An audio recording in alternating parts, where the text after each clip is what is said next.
આયુષ મિત્રો અમે અહીંયા બાળકોને મજૂર વર્ગના બાળકોને ભણાવવા માટે આવીએ છીએ ને આયુષ છે તેના મમ્મી પપ્પા બે મજૂરી કામ કરે છે મિત્રો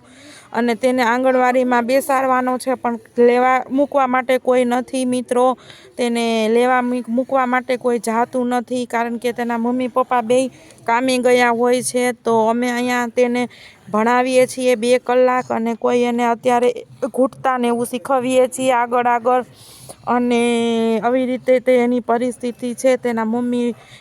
રસોઈ બનાવવા જાય છે અને તેના પપ્પા મજૂરી કામ કરે છે તો અમે આવા બાળકોને ભણાવીએ છીએ ને આગળ વધારીએ છીએ તો તમને અમારા વિડીયો ગમતા હોય તો અમારા વિડીયોને આગળ વધારો અને લાઈક શેર અને સબસ્ક્રાઈબ કરો વંદે માતરમ ભારત માતા કી જય બસ બોલતો જા એક અડે એક હા એકડે એક એકડે એક કડે એક એકડે એક